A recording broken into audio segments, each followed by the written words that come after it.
Okay, hello, good afternoon to everybody and welcome to the annual general meeting of the Guernsey Disability Alliance for 2021.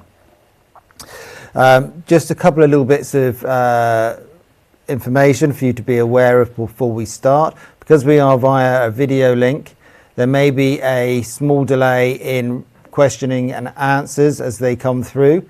So please bear with us. We haven't frozen. It may just be a minute between asking a question and a response. There is a delay in the process. Okay, so just to introduce myself, my name is Chris LePage. I'm currently the chair of the GDA. We have a number of other individuals with us today who will talk you through some of the bits, and we have the agenda that we'll work through. So the first port of business is to just give you a general basic update on what's been going on very recently, and also to take you through the main points of the AGM. Following that, I'll hand over to Carol and Karen, who will give you a more detailed up-to-date update on what has been going on much more recently in the life of the GDA and in their roles as social policy advisors, etc. Okay, so just starting off, we've got, can we have the next slide? Sorry.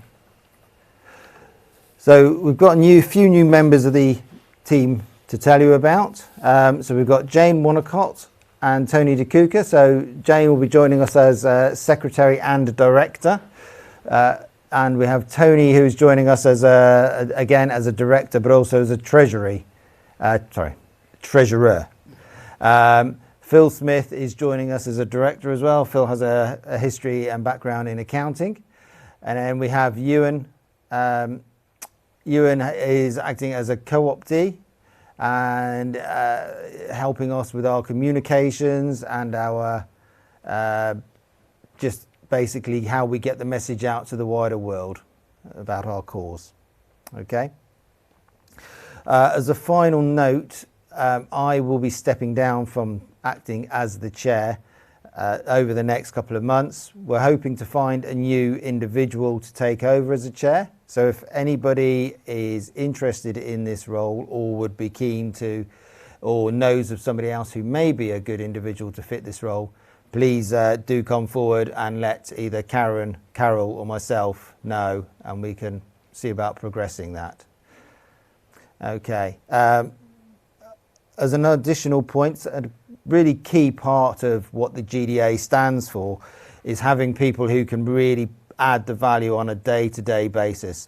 A lot of what we do here is based on volunteers and people putting in time for them out of the goodness of their hearts. We couldn't really function though without the likes of Carol and Karen working full-time for us. This year we've been very, very fortunate, and we're very, very thankful that the Lloyds Bank Foundation and the Social Investment Fund have put money forward to allow us to continue to pay a salary to Carol and Karen to continue doing the great work that they do on a day-to-day basis. So we're very, very grateful for both of those parties, and hopefully we can continue to get funding in this manner going forward. So moving on to the boring part of the meeting, really, this is the ordinary business of the AGM. So to start, we need to appoint a chair and note the quorum. So if everybody, unless anybody has any objections, I will take the chair and lead us through the meeting.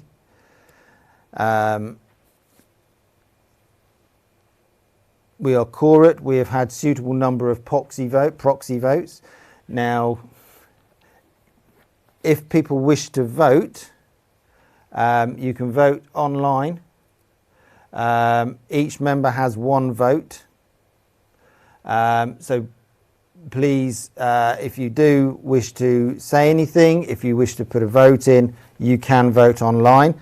As I noted at the beginning of the meeting, there may be a delay in the process of coming through. So what we will do is after each of the resolutions, we will give it a minute for people to respond. And if we need to respond, then So it'll be a little bit slow, but it will work through. Okay, so apologies and absence. I don't believe we have any specific. We've had a couple of apologies recently from Rob Platts and Ewan May. Okay. So yeah. Okay, so we note apologies from Rob Platts and Ewan. So we have the minutes from the previous meetings. So those will have been circulated. At this point, it is to note the minutes. And I would ask if anybody has any comments or questions that they would like to ask in relation to those minutes.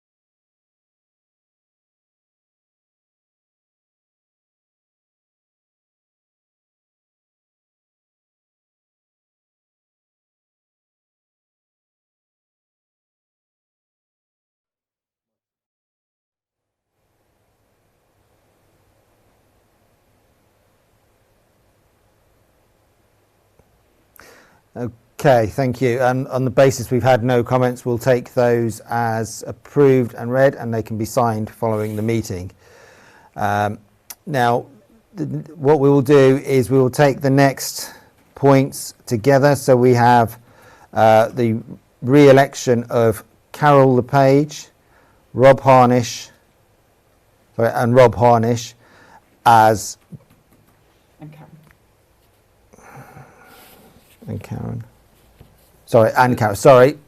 thank you, Carol. So yes, so we will be taking the reappointment of Karen Blanchford, Carol LePage and Rob Harnish as directors of the company, and for the appointment or the ratification of the appointment of Jane Wanacott, Tony DeCuca, Phil Smith, Catherine Hall. I think that's it, is it? The re-election of Chris LePage. And the re-election of myself. February. Until February. Yeah. Okay, so again, I would ask if anybody has any comments or wish to vote on that, please do so now. Again, as I said previously, it will take 30 seconds or so to come through and then maybe 30 seconds to respond, so please bear with us.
Okay, thank you. On the basis that nobody has commented or voted against, we'll take all of those as elected or re-elected as appropriate. The next point of note on the agenda is that the accounts for the year ended 31st December 2020 and the director's report on those accounts be received. Now, I'll hand over briefly to Tony, who will give a brief update on the accounts and talk you through. Right, wait a moment. James, you are up yet? Is it Carol?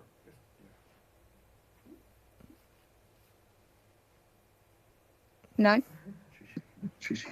No, they're online. Oh, they're online. So you can view the financial statements on the GDA website online. We're not going to see Tony because. Okay.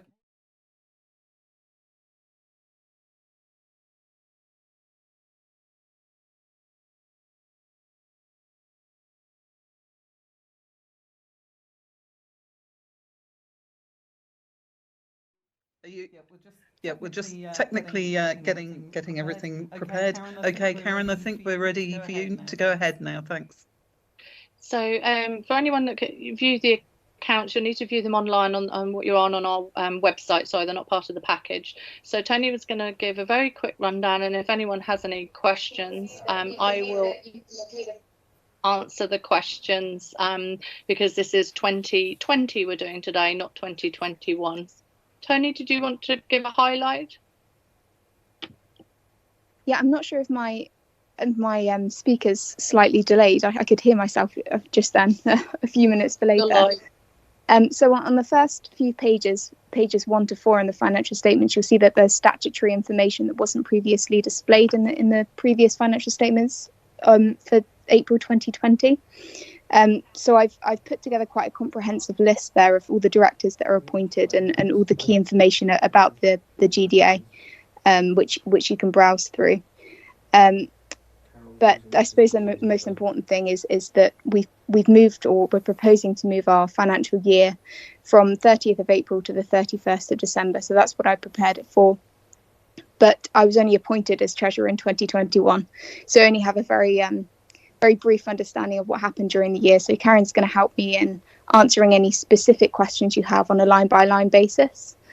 But on the financial statements, you can see in the statement of income and expenses that there is quite a large deficit during the period, which we expected, and this is due to expenses incurred for the Wayne campaign, which also impacts the cash balance on the statement of financial position, which is a lot lower than the previous year. Again, Karen's going to provide you an explanation for that and give you comfort, I guess, that we're in a much healthier position cash-wise now than what we were back then. The largest impact for us changing the financial year is that the GDA received a large donation in January. So in previous years, in April, for that donation, because the accounts are prepared on an accruals basis, so income and expenses are recognised as expenses are incurred and as income is received, instead of a cash basis as opposed to when it's being paid or when it's received. There is 9 months there of cash on account and 9 months worth of a liability on account, which impacts the financial statements. So you'll see that the financial position has changed largely. So in December, we don't have that. This is explained in the notes of the financial statements, which, again, you can browse at your own leisure. Yeah, so that's it from me, I think. Could I check if we have any questions, if that's all right, Carol and Ollie? There's no questions come up in the chat. Just to reiterate, the chat function, if you're viewing online, is underneath the place where you're actually viewing it. There should be a tick box, and you can just log into the chat and put any comments or chat or questions in there.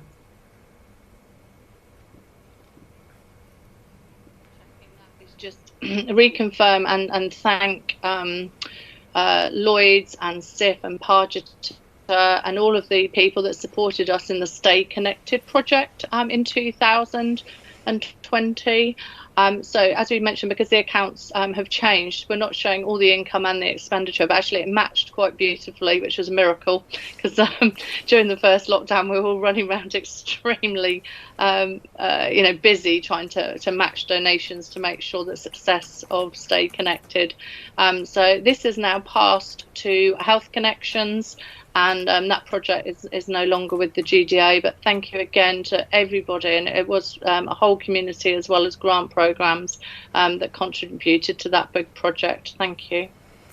Okay. So presented the accounts with Tony. Thank you very much. So we'll go back to Chris. Okay. For the vote on the accounts. Okay, thank you very much, Karen and Tony. So on that basis, again, I would ask if anybody has any questions or comments in relation to the accounts, or whether they are happy to receive those accounts for the year ended 2020. Again, we'll give a 30-second space for response.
Okay, thank you. Then we'll take that resolution as passed as well. So, final point on the agenda is the appointment of a reviewer of the accounts, and it is proposed that Philip Smith, as the director of the business with the relevant background and understanding of those, will be a reviewer of those accounts prepared by our treasurer. If for whatever reason Philip is unable to do that role, he will find a suitable individual who will be able to fulfill that role in his absence. Again, I would ask if anybody has any comments or objections to that, and again we'll give a 30-second space for people to respond.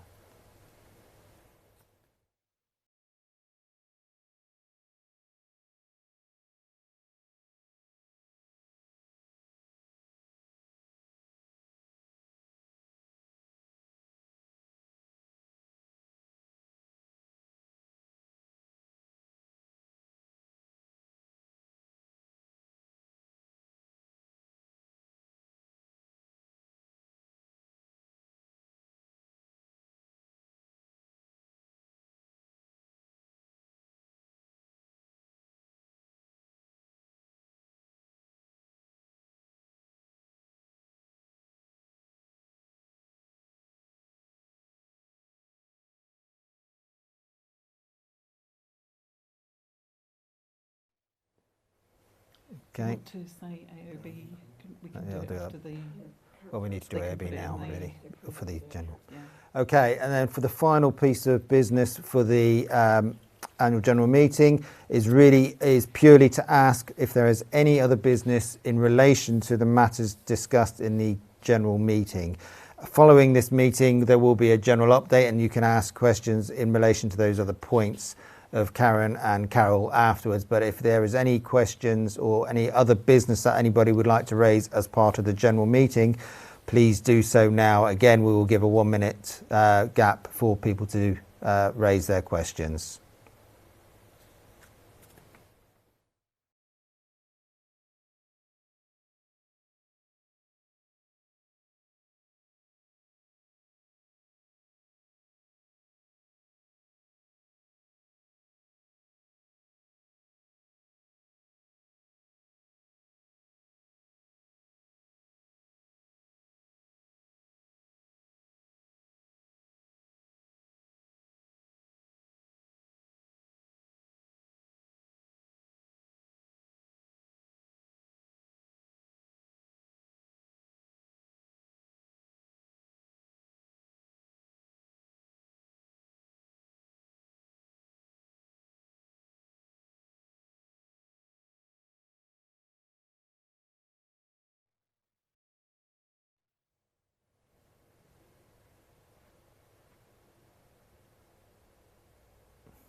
Okay, thank you very much. So we'll take that as being any other business to discuss.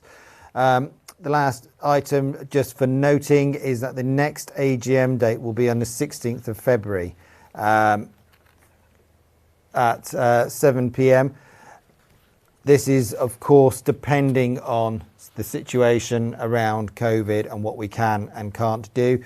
But we will be in contact with our members with some more details on that as we get a little bit nearer the time. On that note, we can close the AGM officially, and at this point I will hand over to Carol and Karen, who will be able to give you a much more detailed update on what's going on in the life of the GDA and what they've been getting up to of late. Thank you very much, Chris. Thank you for chairing the AGM. So, general update on the charity. If we start off with a bit of a reminder of it's International Day of Disability today. So, a bit of a reminder of what we're here for, our purpose. So, our mission is equality of opportunity for anyone affected by disability in Guernsey. So that's anyone with an impairment, anyone that's a carer, and any of their families. And also, what we want to do is we want to change how Guernsey thinks about disability. So that's really what our key aim is in the GDA. And both myself and Karen have been doing that in a number of ways. So if we go on to the next slide, social policy is what my side of the business is. So Karen and I, if you think of us as half a whole-time person between the two of us, so I do the social policies. So that's dealing with campaigning for greater respect of rights and dignity of disabled people and carers, and trying to influence policy, and that means influencing a lot of politicians, so influencing the policy and practical changes, and that is done in a manner consistent with the UN Convention on Rights of Persons with Disability, which is what we're celebrating today with the International Day. Now, Karen, on the other hand, she looks after the brands of We All Matter and Access for All, both of which are under the GDA, and she engages and tries to empower members, but engages with other individuals out there, businesses, community, other charities. So as well as helping me on the political side, we need the groundswell that she has the vast majority of the hard work in trying to influence people out in the community and to help and empower our members to make sure their individual voices are heard. So to help us in that, I've got a brilliant team on social policy.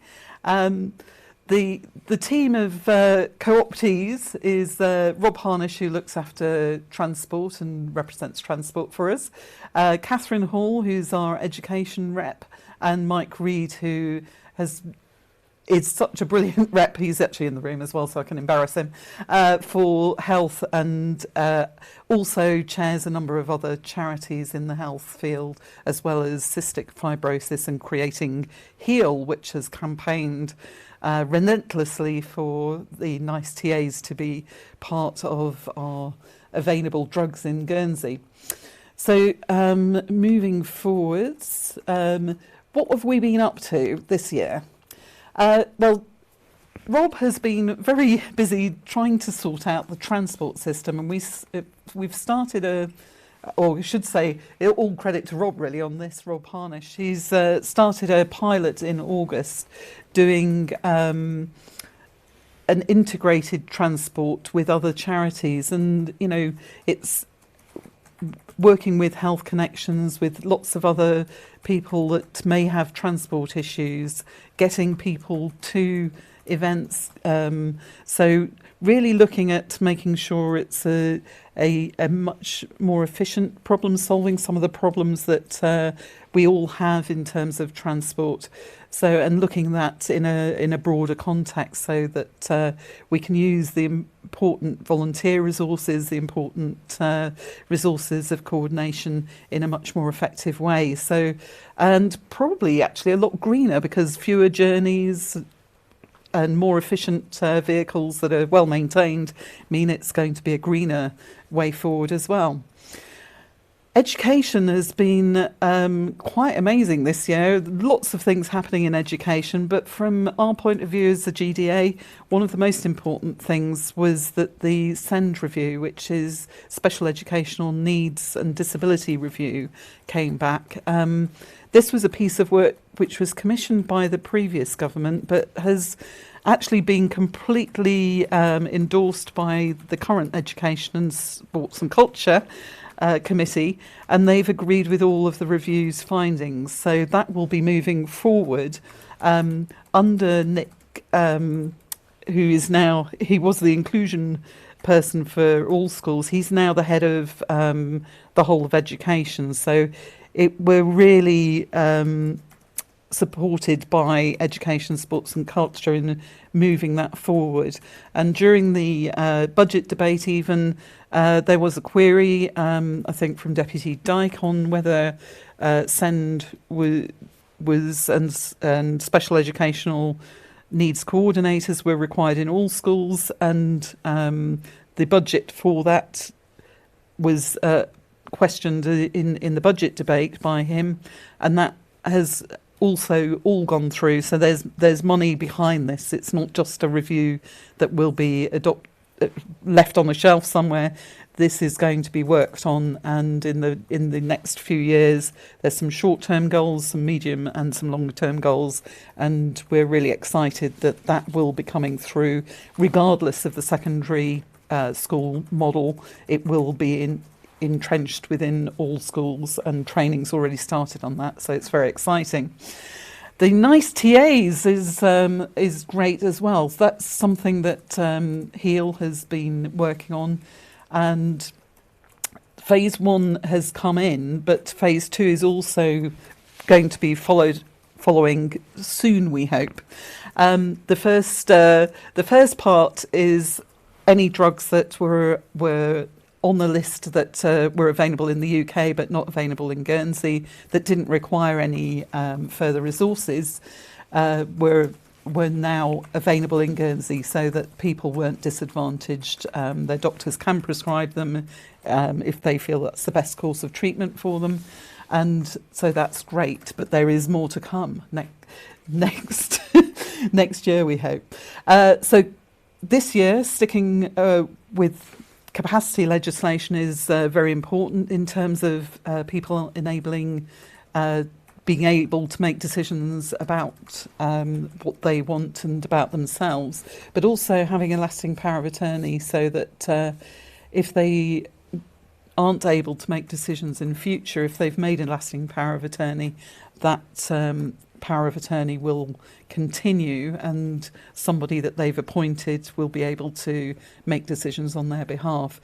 Those two pieces of legislation are really important in terms of empowering people to make decisions that and be involved in decisions about themselves that are being made by other people. So that's going to be quite important. It's all been drafted. We've had consultation on it, and we're hoping that it's going to be in very, very soon as a commencement ordinance and commencement of the lasting powers of attorney.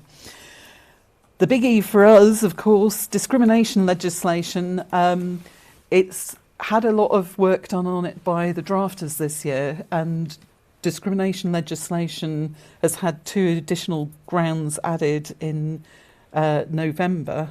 So that was the first time this group of deputies, as the states, have had an opportunity to consider anything about discrimination legislation. And I think it, having sat through that debate, it reiterates the importance of everybody being aware that we're not through the gate yet. We still have some work to do in making sure people are aware of what's coming, the importance of it to ourselves in terms of campaigning for people with impairments and for carers, but also the additional grounds that are added in terms of race, which people have been waiting for 50 years since since Guernsey signed the UN Convention.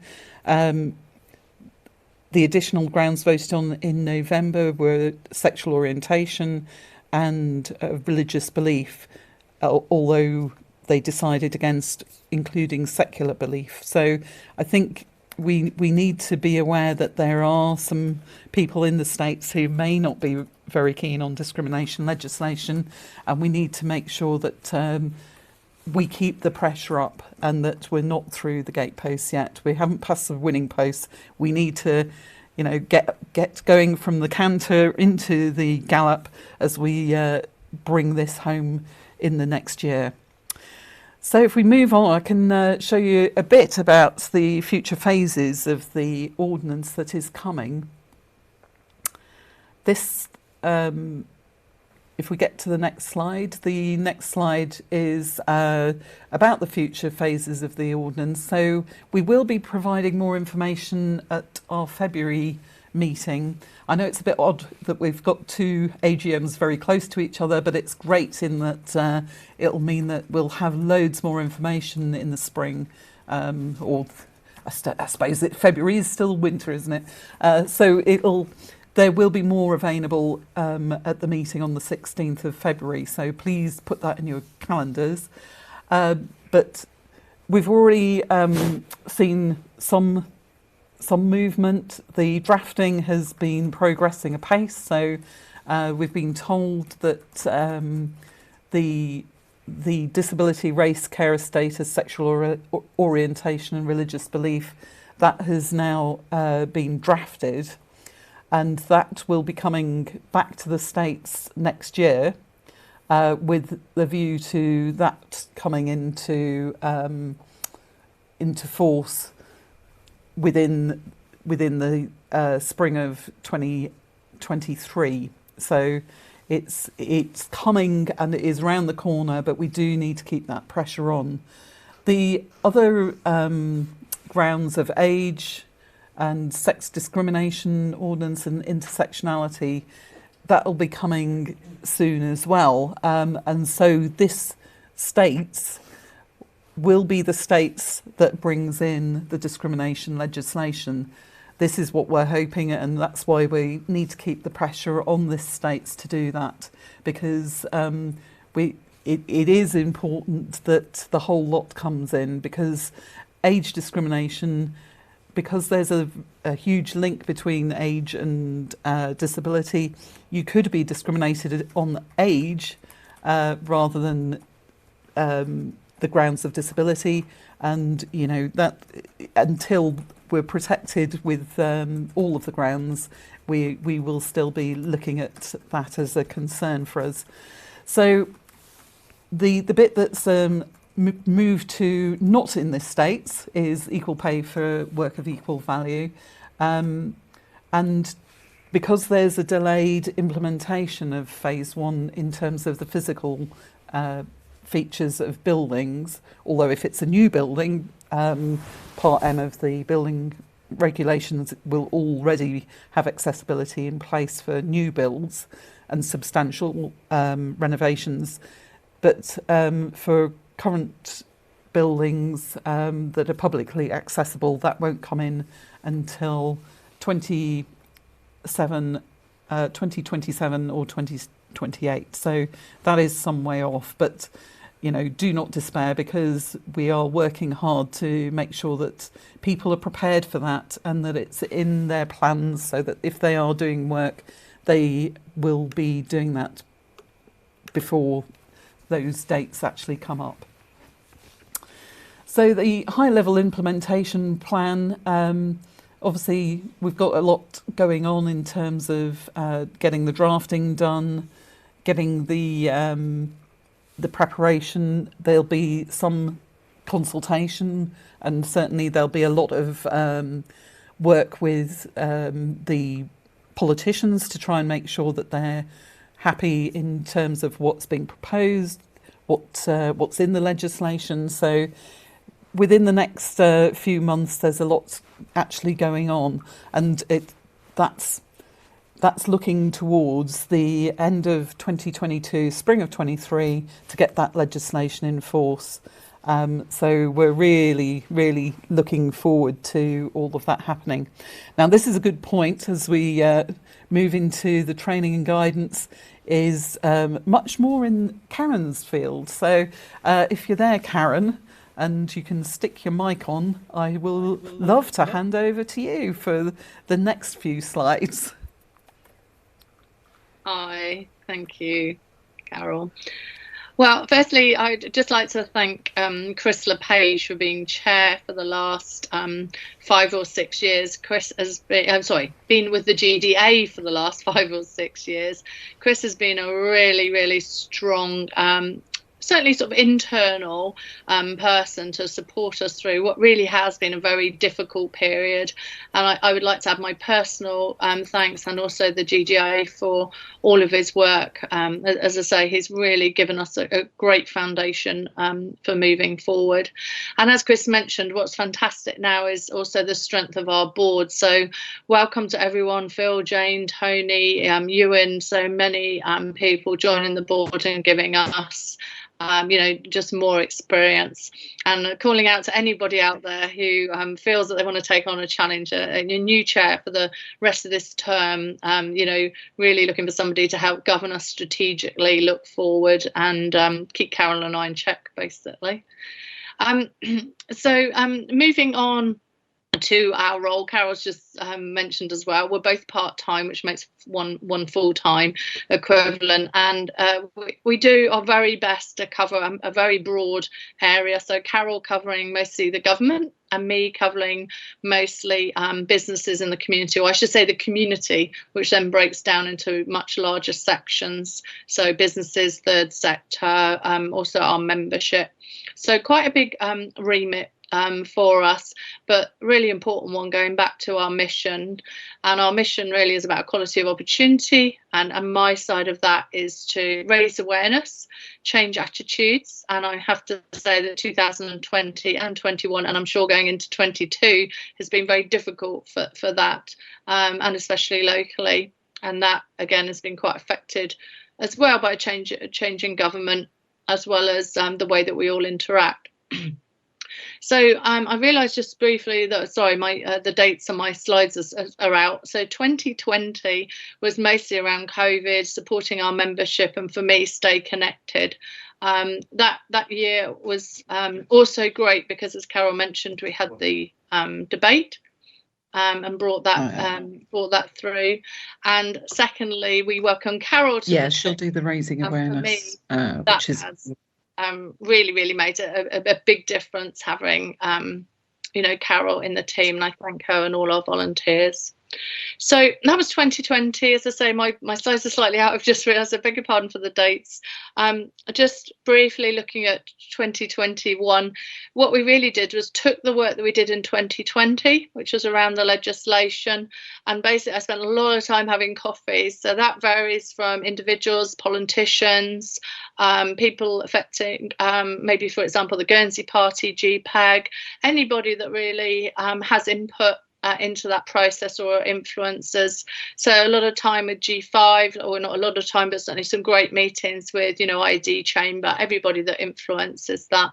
So besides coffees, we also spend quite a lot of time raising awareness. Our probably biggest event is Purple Tuesday. So that in 20, and obviously more recently in 21. For the first time that year as well, we also celebrated Global Awareness Day. So looking forward, unfortunately for 2020, late 2020 and 21, from an access point of view, because I run both brands, Wheel Matway and Access, we've had to delay for the third time our access auditors. In Guernsey, we have 49 access auditors, and those are people that are accredited and trained to undertake access audits locally. It's a 2-day course, and it's really important for us to have as many people locally that fully understand access in all its forms: physical access, digital access, online, etc. And I'm really sad to say, unfortunately, next week's course that would have taken us to 60 has also been delayed. So that will now run in March next year, 2021. The key around getting more people involved with disability, whether that's access, raising awareness, or ambassadors, is really about broadening our network and having more people to speak about these things. So it's not just my face on the television or Carol's. It's basically as many of our members as possible. And the thing that I'm looking forward to next year, looking forward, is providing media training for as many as our members who wish to get more involved in raising awareness as possible, and basically encouraging as many people affected by disability to speak up. So we'll be looking at case studies and videos, etc. One of the exciting things that happened in 21 that leads into 22 is that the group called the Consortium won a tender with Employment Social Security to raise awareness around the discrimination legislation and provide training.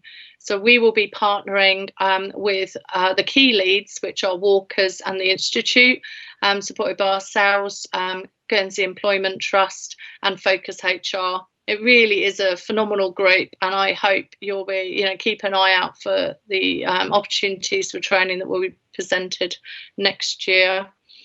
I really want to thank everyone that's invited us in to raise awareness. So we not only do social media and coffees, we've started doing a lot more training. So either through Equality Guernsey or the GDA or Access. So that's in schools with the Institute, the Youth Forum, deputies themselves in their induction, and also places or committees like the Children and Youth Forum. Tribunal. So the message I suppose I'd like to finish on was 2020 for many of us, and 21 was quite up in the air. We did everything we could to support our members through COVID and start to raise awareness. It's been a very tough year. I won't deny that it's been quite difficult when people say discrimination doesn't exist or we don't need legislation. We're on the coalface of that. We have our members talking to us about that weekly, daily, sharing their stories. That doesn't mean that we're defeated by that. It does mean sometimes we have a bit of a wobble. But going into the next year, I'm hoping that things will settle a little bit and we'll get a really good rhythm around getting members and the community behind us to ensure that we have protection against discrimination, and we work with the community to change attitudes. Thank you.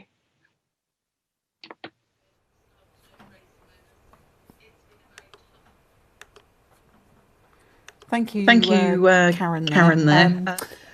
Yeah, sorry about the delays. We're in obviously different rooms, in fact, different places altogether.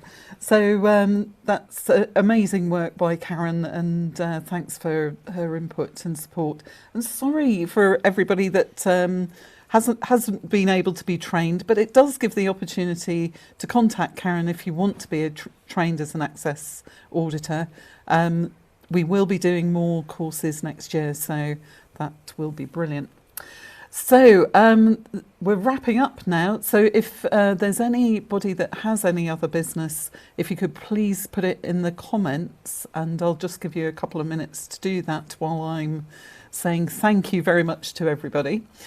So thank you for Ollie for absolutely being a star, doing all the technical side here. We have turned his hair grey. He hasn't realised this yet, but he is now grey. So thank you to Chris, who chaired the meeting, and to Karen and Tony for doing the accounts and presenting those. Thanks also to our fantastic other board members, who are 3 of which are with me today, and that's great. And to everybody that we co-opt into helping us out with various things as well. Karen, have you got something you want to add to that? Yes, sorry. Thank you for saying that. I never can't talk even with a sore throat.